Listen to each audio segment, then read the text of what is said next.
everybody, and welcome to our final webinar of the week for Lincolnshire Safeguarding Children Week. We've had a really positive week, and as I was just sort of saying before we started recording, you know, it's been really nice because a lot of your names and faces have become really familiar over the week. So I think the passion you have for these areas, you know, is really clear to see. And we've had a really nice range of presenters on the themes we're seeing within Lincolnshire. So to end our Safeguarding Week, we have got the Lincolnshire Recovery Partnership. We've got Becca Wood, Liam Shields and Rosanna Pegg joining us with some stories of recovery. We thought this would be a really nice one to end the week on, something a little bit more positive. We've had lots of areas where, you know, child neglect and child sexual abuse materials and lots of other things throughout the week. So sort of hearing some positive stories we thought would be a fitting way of ending this week. Next slide, please, Becca. I would if it worked. Hang on. Thank you. Yeah, see, it's not. Oh, there you go. Brilliant. Sorry. If we could keep our cameras and microphones off for the duration, please. This just helps with the technical element of the webinar. There will be time for some questions. If you do have any questions, please feel free to raise your hand or put it in the chat. Either the team from the Lincolnshire Recovery Partnership or ourselves at the Safeguarding Partnership will be keeping an eye on that. If you need or want subtitles, there is that option on Microsoft Teams. At the top of your screen or along the side, depending on the setup, there are 3 dots that say more. If you click on that and go to language and speech and then click on show live captions, there is a few second delay as what's being said is added to your screen for you. We are recording this session. We've been really fortunate that you've been able to attend with us today, but there's many more that have not been able to attend and would like to access the recording afterwards. You will also receive the recording, the PowerPoint and the resources we have collated for this session in about a week's time. As you can appreciate, with it being Lincolnshire Safeguarding Children Week, some of the topics being discussed are quite sensitive, so please make sure you take care of yourself and any other colleagues that are with you. We will stay on at the end if anybody does need to talk, but at the same time, if you need a break in the session, please feel free to put us on mute or to leave the group. The session is not going to be locked down, so you will be able to come back in. So that's everything in relation to housekeeping. So I'll hand over to Becca and her team. Thank you very much. Thank you. Hi, everyone. I recognise quite a lot of names on the screen. Can't obviously see faces, but see a lot of names. So lovely to see you all again. Some of you probably heard some of this before, but I really kind of just wanted to take this opportunity to give a bit of an introduction to Lincolnshire Recovery Partnership. Partnership that started on the 1st of April 2024, so into our 2nd year now and going really, really well. I think just to kind of come back a little bit to what Mandy said at the beginning, this session, we've got a bit of an agenda, but not much of an agenda. We were just hoping, given that this has been quite a heavy week for those of you that have attended a lot of these sessions, that we can just make this a little bit easier, maybe. And I've got Liam, who's on screen, and Rosanna, who's on screen, but also sat next to me over here, who are going to come on partway through this session and tell you a little bit about them. So I'm just hoping, you know, that you will find their stories really inspiring, to be honest. You know, I definitely do. So although the focus is kind of supposed to be safeguarding, there are obviously there's massive elements to the work that we do within Lincolnshire Recovery Partnership that are around safeguarding, but just also those stories of hope and achievement and moving forward with life as well. So if I give a little bit more of an overview of Lincolnshire Recovery Partnership, and please, if you've got any questions as we go along, just pop your hand up anytime. Quite happy to kind of stop and answer any questions. So Lincolnshire Recovery Partnership started 1st of April 2024, and we are a partnership because there are 3 organisations that work together as part of this partnership, and each organisation within Lincolnshire Recovery Partnership have their own areas of expertise and their own elements that they can bring into the service to make this one really big successful partnership. So the first is Turning Point. Some of you may have heard of Turning Point before. Turning Point are a national health and social care provider. Their services range from substance use, mental health, learning disability, supported housing, sexual health services, loads, 280 plus locations across England. And I actually think there's probably more than that now since I've done this slide. And service quality means everything to Turning Point, and we believe that everyone's got that potential to grow, learn and make choices. I just move on quickly. I don't want to kind of harp around this too much, but I think just to really point out that, you know, there are all these organisations working together as one partnership, and in each bring their specialist element too. So Framework is, I'm sure many of you have heard of Framework, a housing provider across the East Midlands, and they support with tackling homelessness, ill health, disadvantage, exclusion. We specialise in supporting people with severe multiple disadvantage, and the range of services include substance use treatment, criminal justice, homeless prevention, housing, mental health and employment services. Final service organisation is Double Impact. Double Impact are a lived experience recovery organisation, so known as a LERO. I think they're probably one of the first around, to be fair. Started off around 25 years ago in the YMCA in Nottingham with just one member of staff, who is today the CEO for Double Impact, and that's Graham Miller, who I'm sure if he could have been here today, he would absolutely have done so. The majority, I mean, it says 66%. I don't know if that might not have increased over the last year, actually, but the vast majority of colleagues within who are employed by Double Impact are in recovery themselves or have lived experience within substance use. And many are graduates of our services. I'm not going to go into Double Impact history and Double Impact in too much detail, because we've got Rosanna and we've got Liam, who later on will be able to kind of tell you a little bit more about their recovery journey and how Double Impact has supported their journey. So there's different key elements of the service.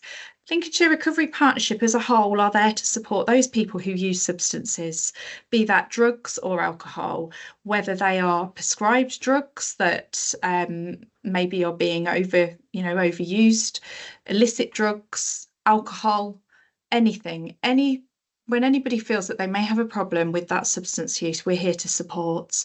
And that could be a young person. So we've got a young person service all the way through to an adult service. I'll talk about the young person service in a little bit more detail as well.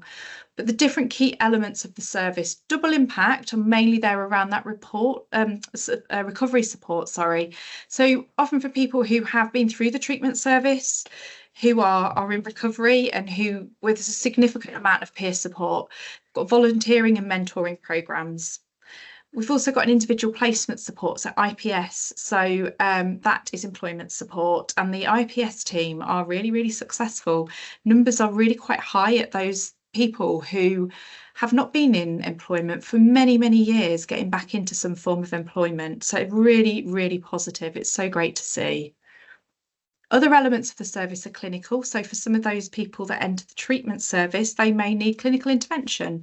They may need a substitute prescription. They may need support with an alcohol detox, for example. We're seeing more and more ketamine use as well. So there is clinical pathways around ketamine use. The clinical can be all elements from prescribing through to healthcare assessments, through to referrals, through to specialist teams within hospitals. We've also got a psychosocial intervention team. We've got the young people's team, Horizon, and the friends and family support team, which is known as Beacon. Framework, the area in which Framework specialise within Lincolnshire Recovery Partnership is rough sleepers. There's rough sleepers teams in certain areas of the county, so going out and supporting those rough sleeping. See the housing support outreach, so we are trying to be out there everywhere, supporting everybody that we possibly can. And the criminal justice service as well. So we are linking very closely with prisons, with the police teams, with probation to support those involved within criminal justice. We also work really closely with the inpatient detox, the level over in Nottingham. So we do have a budget to be able to support people through detox and into rehab if necessary, if that's what they would like to achieve. And you know, if that's something that we can absolutely support them with, that's not a problem.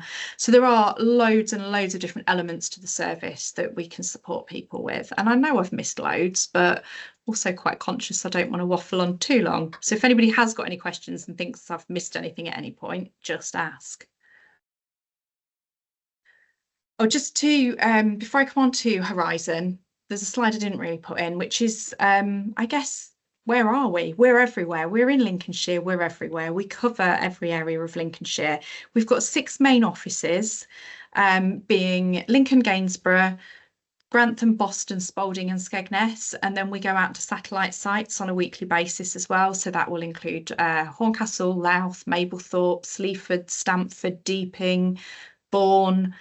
Again, the list is quite endless. Can't think of the others right now, but we're out there everywhere to try and support all the people that we can. And we do also now have an outreach bus, which is on the road. So we will be out and about even more to try and reach people.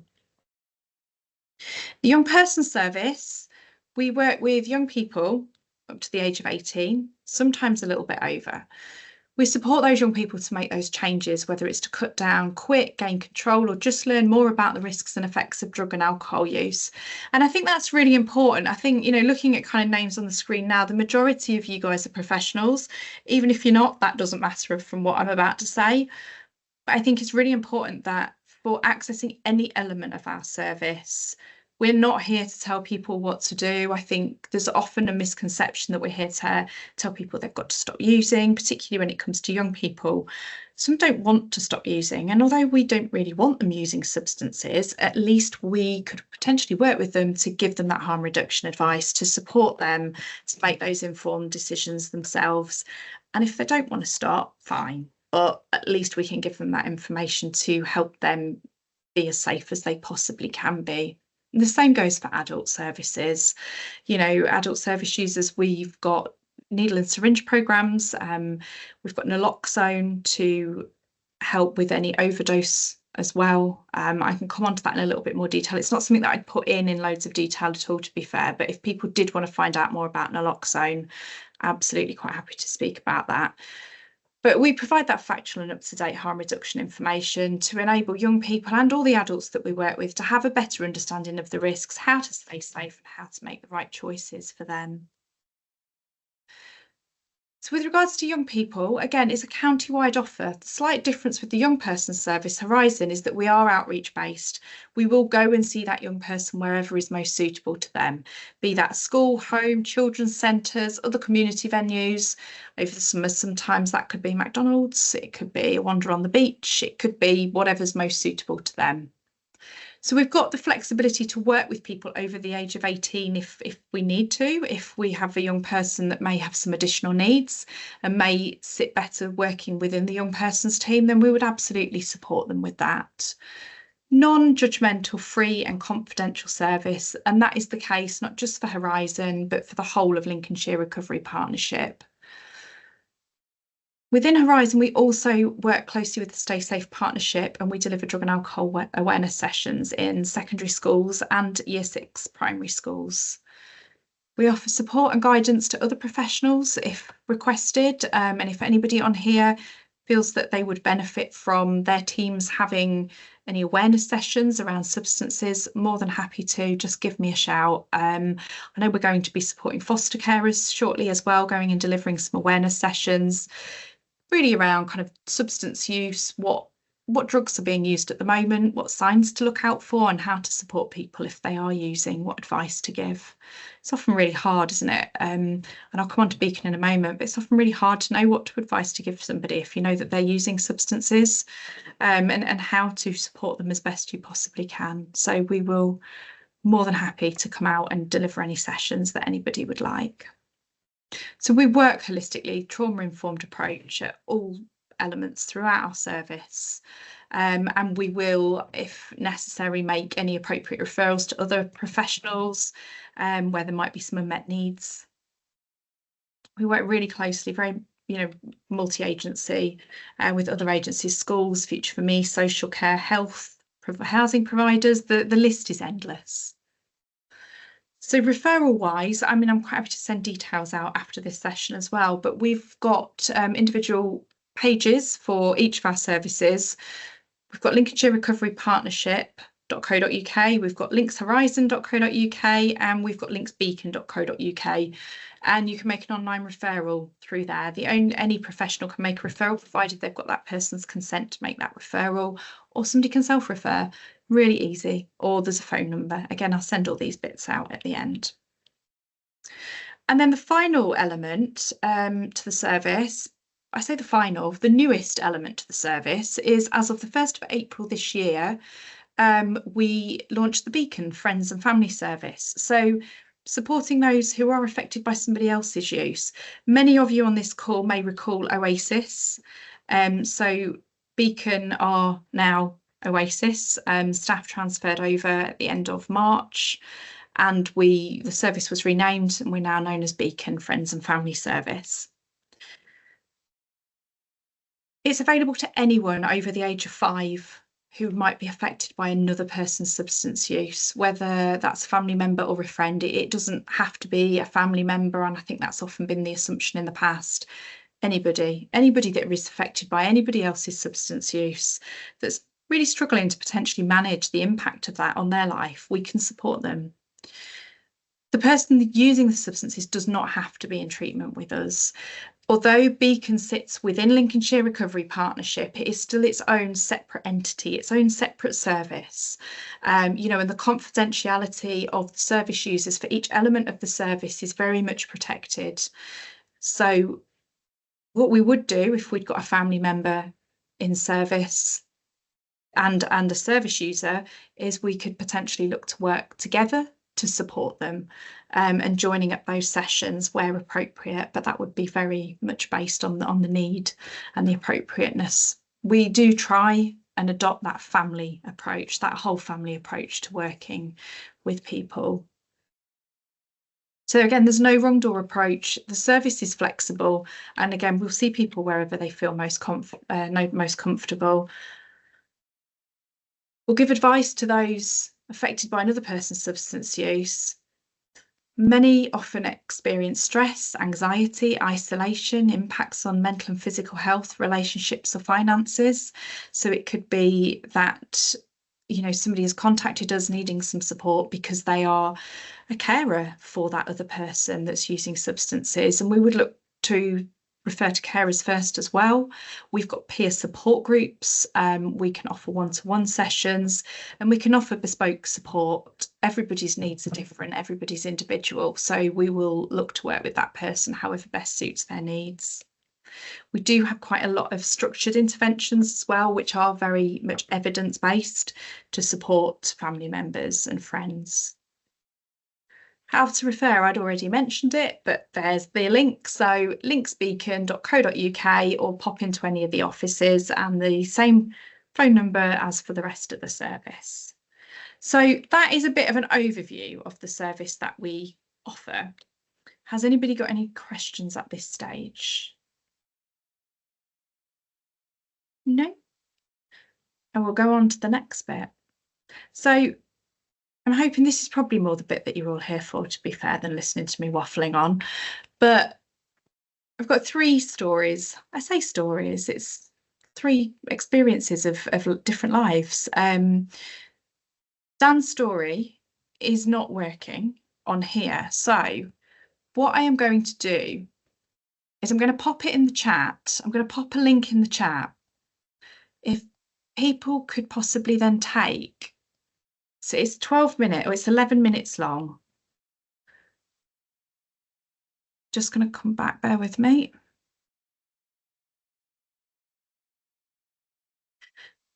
So yeah, if I come back on at 3 minutes past 2, does that sound okay? If people want to have a look, follow that link to Dan's story, have a listen and hear Dan. He's not in the office today, otherwise I'm sure he would more than happily come and share his story face to face, but Dan's story is on video. So I will leave it till 3 minutes past 2, and I'll come back, and then we've got Liam and Rosanna. Thank you.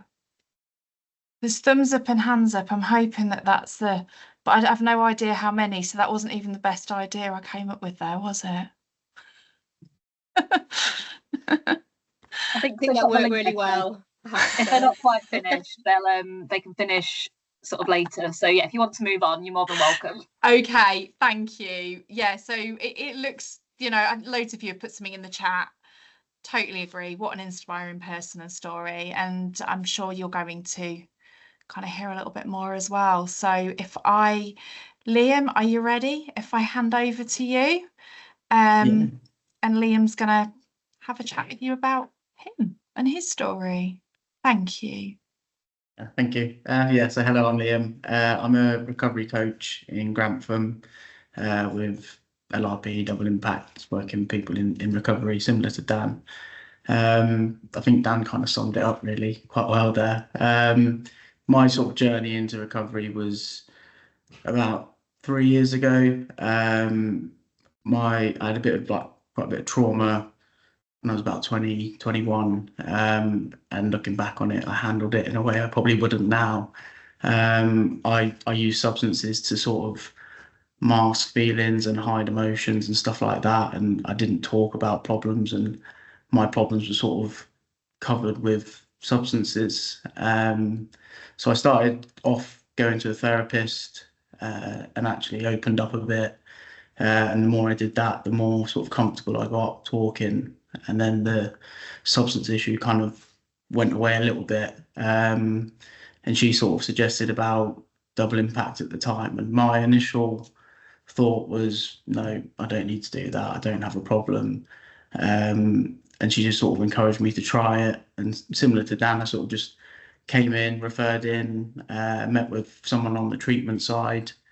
And he was really good with me. I think I had a bit of stigma, which I think a lot of people tend to, when they're going into recovery, they think it's, you sit in a dark room with a load of chairs and you stand up and say, I'm an alcoholic, or I'm a drug addict, or whatever the substance is. But it's completely the opposite here. It's a welcoming, non-judgmental environment, and people just accept you for who you are and work with you and work with your strengths. And that was the thing that's kind of drew me into it. And then got moved over to the recovery side, and my boss now was my recovery coach. And she was brilliant. She just sort of spoke to me as a person and just gave me the chance to be myself and explain, you know, what do I want from life, and give me the opportunity to do that. From that, I stayed in the groups, did the groups, and I was discharged, I think it was about 2 years ago. And then I saw the job come up here, and I just sort of thought, well, why not? It's what I want to do. I want to help people, want to work with people. I've always had a people person sort of mentality sort of thing. That's what I want to do in life. And the job came up to work here, and in my interview they said, well, why do you want the job? And I just said, well, because I believe in it. You know, I believe what Double Impact and Links Recovery Partnership do. And that's why I do what I do now. It gives me the chance to be what I want to be in life and help people. And it's just a place that is a good place to be. There is a lot of stigma, I think, about people in recovery or drug users and stuff, but there's a person behind that, and there's always a story as to why they got into it. And for me, it's finding that person again with them. And that's what makes my job enjoyable. You know, there are people have relapses, but it's never oh, you've had a relapse. It's okay, so let's find out why. And I think that's just the attitude across the whole of LRP, really. I think it's just a very caring place, and we want people to succeed and achieve their goals. And that's what makes coming to work enjoyable. I think I never wake up on a Monday morning thinking, oh, I've got to go to work. It's, you know, my old jobs, it was counting the days down till Fridays or my days off. And I actually want to be here, which just to me shows why it's such a great place to be. And I think with the with the partnership side of it, I work with people in treatment so I can explain to them about recovery, and it's very, I don't know, we work together, so we do get the opportunity to work with people who are still using substances, but also bring them into our groups and show them there is more to life than substances, and everyone can have a future. And that's just the thing for me that I really enjoy about it. It's I get to work with people every day, get to support people, and I think you say about being a champion in the role and inspiring people. I do believe in that, but I think having lived experience, it kind of shows to people that I have been through the groups, and I've come out the other side, so you can also do it as well, which I think helps. Because some people say, oh, you don't have lived experience, you can't work with me. But here it's not like that. We have empathy. People without lived experience have empathy, and that shows to our clients. And it's just, each group is different. We run so many different groups that it gives people opportunities to try new things, try different groups. And I know, like Rosanna will explain how she came through the peer mentor, similar to sort of with Dan, but there's opportunities for people that they might not have had if they didn't come here. And I just think with LRP as a whole, it just gives opportunities for people, and that's what it gave me. It's the chance to leave a past behind and move forward with your life, and it's given me a purpose. It's inspired me to do more outside of here.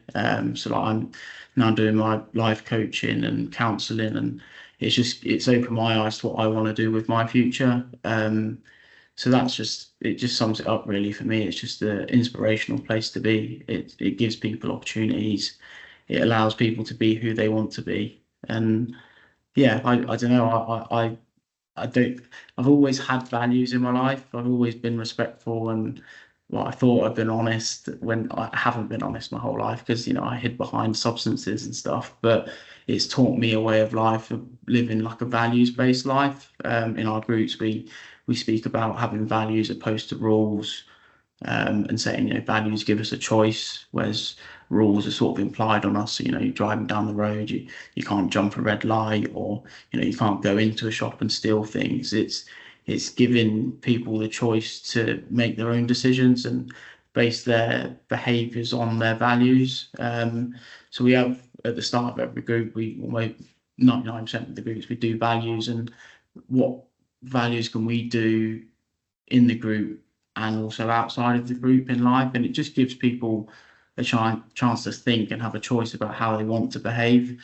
And that's what I took from the groups. There's a particular group, we call it acceptance and commitment training, and it's just purely based on behaviours, and do our behaviours take us towards our values or away from our values? And that's something that stuck with me, and I still have the diagram printed on a whiteboard in my bedroom, just so it's there for me every day to see. And I'm not perfect at all, but everyone makes mistakes, but it's just being in line for me with values and putting my values first, and that then gives me support back relationships with family, just trust. Particularly with my mum, I'm very close with my mum, and that relationship took a bit of a rock because she didn't know how to help me.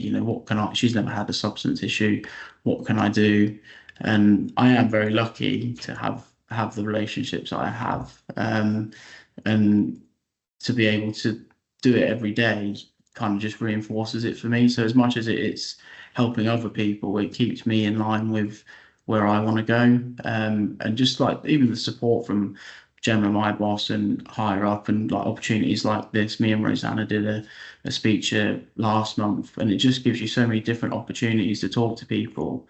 I don't think a year ago, 2 years ago, I would have happily sat in front of a screen, or a group of people and talk about my story. But I think it's good for me because I can reflect on where I was, and I'm only here really now doing this because of LRP and Double Impact, because it's just the one thing in my life that's actually changed me in a positive way in the last few years. And it's just yeah, I could speak all day about how how proud I am and how much I believe in the LRP, but I think that just shows, how it does work, and that there's opportunities for people to change their lives for the better, really. But yeah, I'll try not to waffle on too much, but yeah, I think it sort of sums it up. But if there's any questions, then yeah, just feel free to ask. Thank you, Liam. Thanks so much. Yeah, totally agree, Mandy. Just looking in the chat as well. No, thank you. That's brilliant. I'm going to hand over. Is Rosanna, are you coming here? Over to you. Okay, here you go. Let's swap. We're just going to swap. We're having a move. This is Rosanna. Hello. And I'll leave the floor to her. Thank you, Becca. It's a privilege to be here. As Liam just picked up on, we've been asked a couple of times recently to share our lived experience, and I don't think I would have done it a few years ago, Liam. I don't think I would have done it 6 months ago. So I think building on the confidence that we have gained with our own values and our own skills, it's fabulous to be able to have the confidence to join in with 30 of us in a room, 30 more of us in a room talking about recovery. So my pathway was quite different to Liam's, but then everyone that walks through the door has got a different story. I found myself at quite a young age, at sort of 14, 15, needing a opiate replacement medication. So I needed some treatment, some support, some help. And they were my only friends at the time.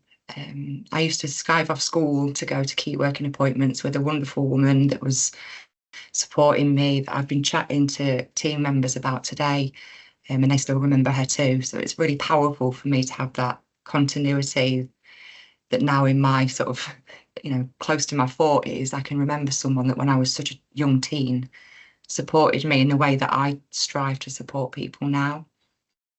I came through service. 3 years ago, I was discharged from treatment.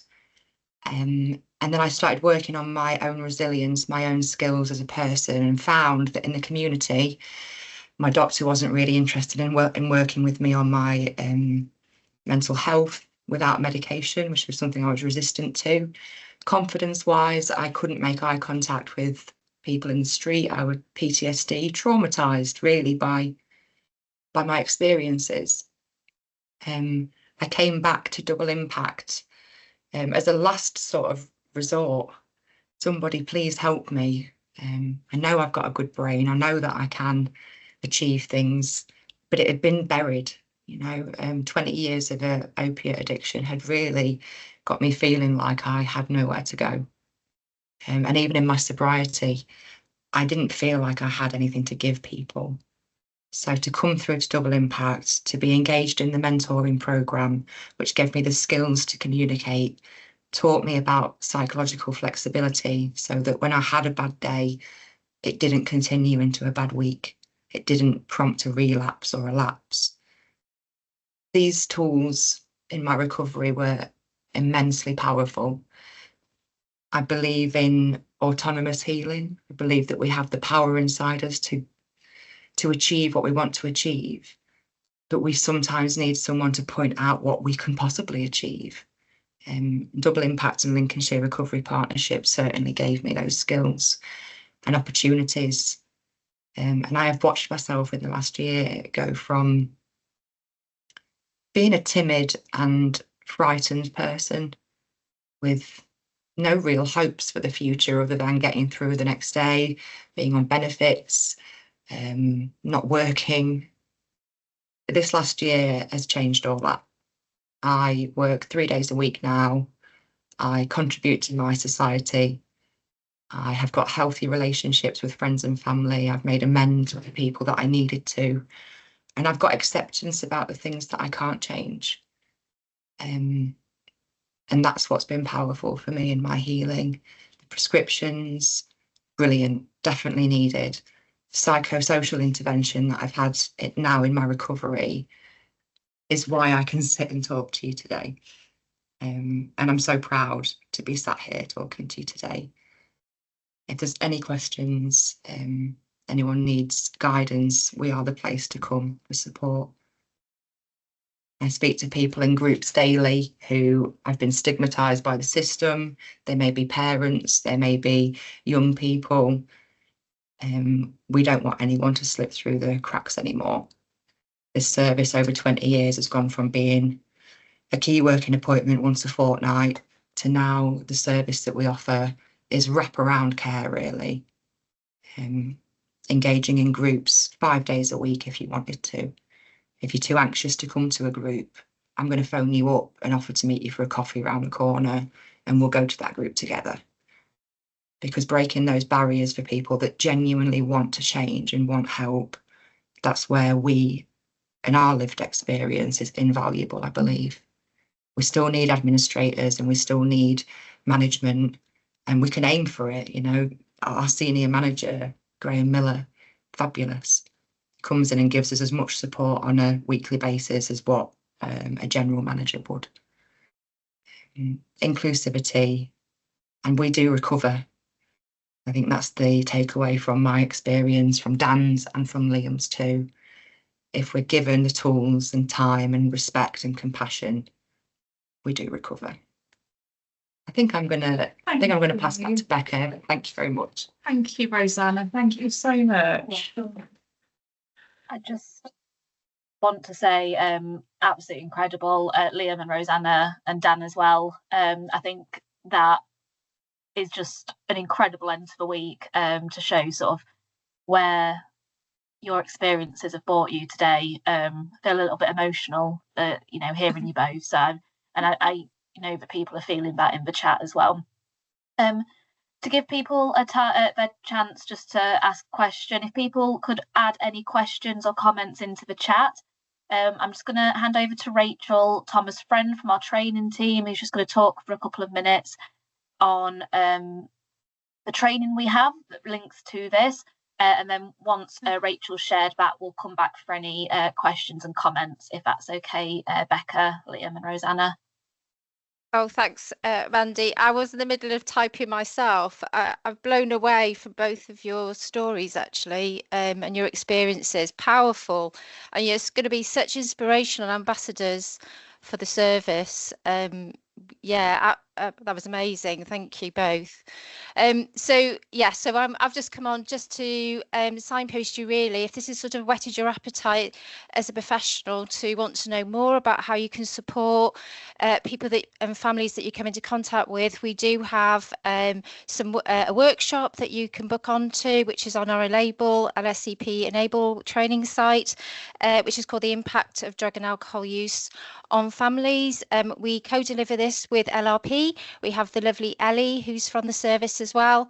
And so we explore some of the themes that we've kind of heard about, really, from Rebecca and from Liam and from Rosanna, in terms of people's stories, what impacts them as individuals in terms of their substance use and those people around them, and how we can support them as professionals. And we go through the tools that are available for you to use to help you have those conversations, and looking at some of the resources. We also look at what's going on in Lincolnshire. So the LRP share their expertise in knowing about what recovery looks like and where those needs and support areas are for our work in Lincolnshire. So I'll pop all the links in the chat to get onto the training if you want to book on, and then I'll shut up now. But thank you, Mandy, for coming to me. Thank you, Rachel. A lot of comments in the chat, just how inspiring you are, Liam and Rosanna. There was one question around how you can support people in prison around substance support and once they are released. Thank you. And thank you so much, Liam and Rosanna, and for Dan's story as well, which will be, you had a special sneak preview of Dan's story, by the way. It's not actually being released properly until Alcohol Awareness Week, which is, I think, the second week of July. So that will be out there everywhere for everyone to see. But no, honestly, thank you. And I was just saying to Rosanna, it really makes you reflect on why you do the job that you do, doesn't it, when you hear stories? those stories of recovery. And there's so many people that work within this organisation, within this service, that I can see through this window now, who have got their own recovery story, and everyone's different. And it just makes you feel like really proud to work for an organisation that support people in the way that we do. So thank you. There was a question from Kathy about support people in prison regarding substance support and once released. So Kathy, very much, it does depend which prison. Within Lincoln Prison, well, all prisons have a drug and alcohol team within prisons, and they will then refer on to a community team once that person is due to be released. So we've got really good links up with Lincoln Prison, for example, and we are aware well in advance of their release dates, and we will continue prescribing in the community. We will have an appointment for their day of release to see them if they're on a prescription, even if they're not on a prescription.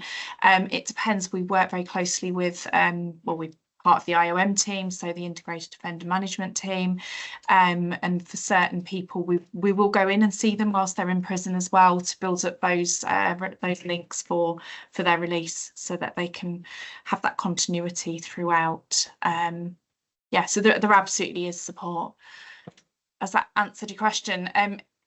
Kathy, if you wanted any more detailed information, absolutely no problem.